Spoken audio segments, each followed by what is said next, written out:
the government release all prisoners, release the curfew. संसद के दोनों सदनों में सरकारी एजेंसियों के दुरुपयोग के आरोप के साथ हंगामा हुआ, लेकिन अगले रोज तस्वीर बदल गई। अब हंगामे की शक्ल के लिए मुद्दा बना महंगाई, बेरोजगारी और जीएसटी। पूरी कांग्रेस काले कपड़े पहन हाथों में तख्तियां लेकर संसद पहुंची। कांग्रेस कार्यकर्ताओं और पदाधिकारियों का नेतृत्व पार्टी अध्यक्ष सोनिया गांधी ने किया। इस दौरान राहुल गांधी भी वहां मौजूद रहे। नारेबाजी की गई कि गब्बर सिंह टैक्स वापस लिया जाए, महंगाई कम की जाए।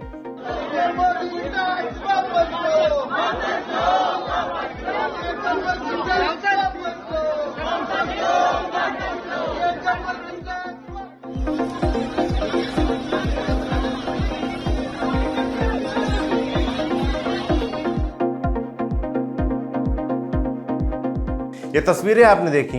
अब बारी है संसद के अंदर हुई कार्रवाई की। कई सवाल और उनके जवाबों के साथ अब शुरू करते हैं हमारा खास शो संसद में आज। राज्यसभा की कार्यवाही सुबह 11 बजे शुरू हुई। कार्यवाही के साथ हंगामा भी शुरू हुआ। सभापति एम वेंकैया नायडू ने सदस्यों से सभा के पटल पर पेपर्स रखने को कहा। इस दौरान हंगामा तेज हुआ तो एम वेंकैया नायडू ने नाराजगी जताते हुए कहा कि ये कोई तरीका नहीं है। नेता प्रतिपक्ष को अपनी बात रखने का मौका देंगे। आप सभी अपनी सीटों पर जाएं, शांत रहें।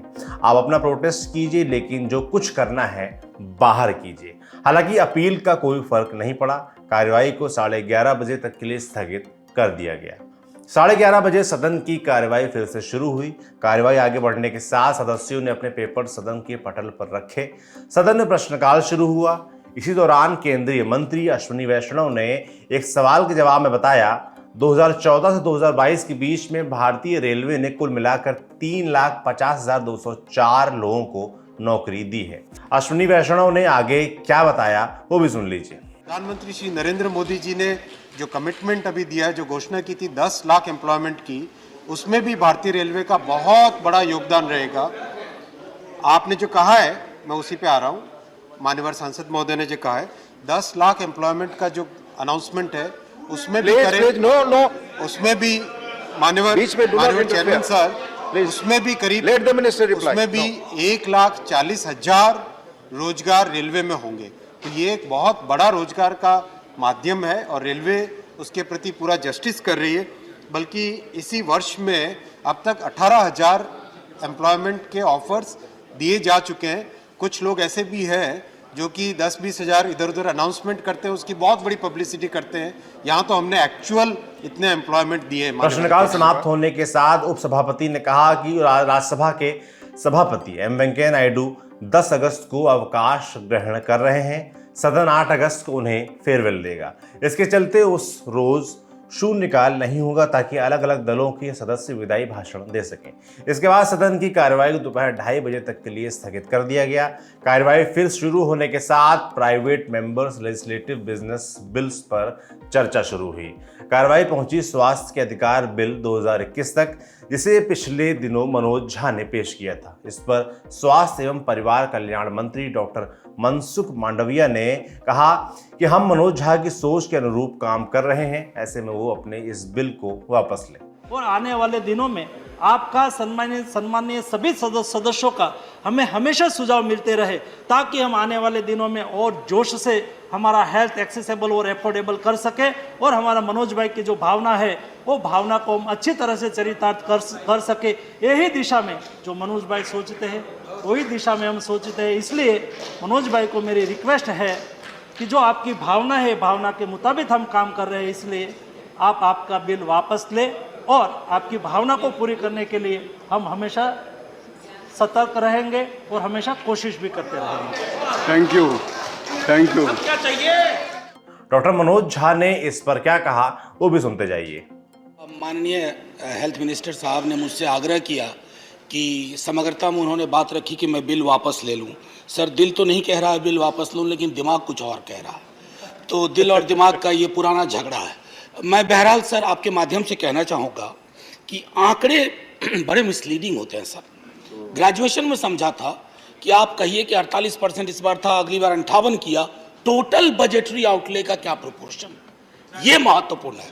और अगर आप वो देखें तो चिंताजनक तस्वीरें हैं। केरल की बड़ी चर्चा हुई, लेकिन केरल को भी, जो कि बहुत इफेक्टिव सिस्टम है, लेकिन राइट टू हेल्थ की जब हम बात कर रहे हैं सर, जब राइट टू एजुकेशन की बात हुई थी तो हाउस में इसी तरह की चर्चा हुई थी।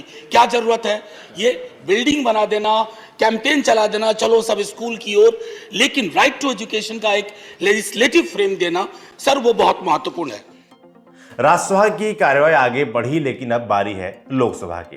लोकसभा की कार्यवाही सुबह 11 बजे शुरू हुई तो सदन में कांग्रेस के सांसद काले कपड़े पहनकर पहुंचे।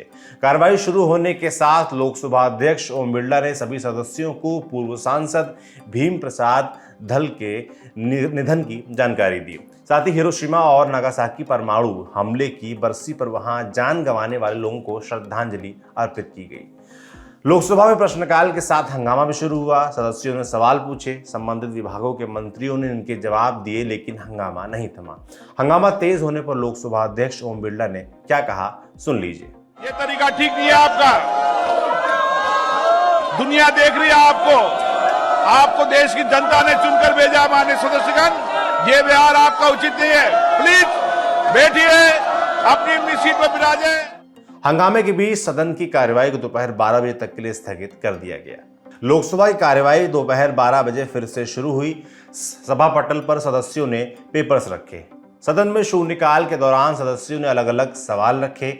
इस दौरान बीजेपी सांसद डॉक्टर निशिकांत दुबे ने बताया कि झारखंड में तकरीबन 1800 स्कूल ऐसे हैं जहां रविवार के बजाय शुक्रवार को छुट्टी दी जाती है।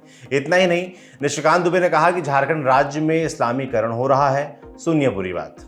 झारखंड राज्य में हो रहे इस्लामीकरण की ओर देश का और आपका जो है ध्यान आकृष्ट कराना चाहता हूं सांसद महोदय, सभापति महोदय। मेरा जो पूरा राज्य है, जिस इलाके से मैं आता हूं, संथाल पड़ना, वहां के जो कुछ जिले हैं, पाकुड़, साहबगंज, गोड्डा, जहां से मैं सांसद हूं, जामताड़ा, ये पूरा का पूरा उसकी डेमोग्राफी बदल गई है। वो बांग्लादेश से नजदीक होने के कारण मालदा, मुर्शिदाबाद, किशनगंज, कटिहार का जो इलाका है वो पूरा का पूरा बढ़ गया है और बांग्लादेशी घुसपैठिए के मुद्दे को मैं बार बार उठाता रहा हूं।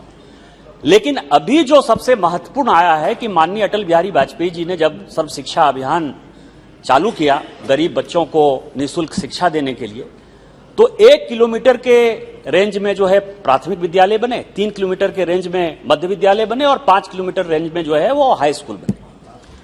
सभी स्कूल सर्व शिक्षा अभियान के सरकारी स्कूल हैं। अचानक देखने को आया कि कम से कम 1800 ऐसे स्कूल हैं पूरे झारखंड में जिन्होंने कि अपने नाम के पीछे उर्दू लगा लिया। तो उर्दू लगाने से भी मान लीजिए कि किसी ने उर्दू लगा लिया तो उसको पहले किसी ने ध्यान नहीं दिया, लेकिन अभी कमेटी बनाई झारखंड सरकार ने और जो उसकी रिपोर्ट आई है कि वहां अब रविवार के दिन उन स्कूलों में छुट्टी नहीं होती। सभापति महोदय, ये इतना सीरियस बात है कि पूरे देश में स्कूल में जो है छुट्टियां रविवार को हुआ करती हैं, लेकिन उस 1800 स्कूल में छुट्टी शुक्रवार को होती है। और ये मेरा नहीं, झारखंड सरकार का रिपोर्ट है। तो ये जो देश इस्लामीकरण की ओर बढ़ रहा है और खासकर झारखंड ने जो उसको एक रास्ता दिखाया है, मेरा आपके माध्यम से भारत सरकार से नम्र निवेदन है कि एनआईए की जांच की जाए। जो स्कूल इस तरह का उर्दू लगाए हुए हैं और शुक्रवार की छुट्टी दे रहे हैं, उस स्कूल की फंडिंग रोकी जाए। अलग अलग सवालों के बाद सभा की कार्यवाही को दोपहर 2 बजे तक के लिए स्थगित कर दिया गया। लोकसभा में आज प्रतिस्पर्धा संशोधन विधेयक, द कॉम्पिटिशन अमेंडमेंट बिल और the new Delhi international arbitration centre amendment bill पेश किया गया। वहीं लोकसभा की कार्यवाही दोपहर 2 बजे फिर से शुरू हुई तो पीठासीन रमा देवी ने ऊर्जा संरक्षण संशोधन विधेयक 2022 को चर्चा के लिए रखने को कहा। केंद्रीय मंत्री आर.के. सिंह ने इस विधेयक को चर्चा के लिए रखने के साथ ही इस पर अपनी बात रखी। इसके बाद सभी दलों के सदस्यों ने ऊर्जा संरक्षण संशोधन विधेयक 2022 पर अपने अपने मत रखे। हालांकि डीएमके के सदस्य लोकसभा से वॉकआउट कर गए। उन्होंने दावा किया कि उन्हें मुद्दे उठाने की अनुमति नहीं दी जा रही है। तो आज के संसद में यही हुआ, हंगामा हुआ और उसके अलावा जो हमने आपको बताया। अगले हफ्ते फिर मिलेंगे। देखते रहिए दी ललन टॉप। शुक्रिया।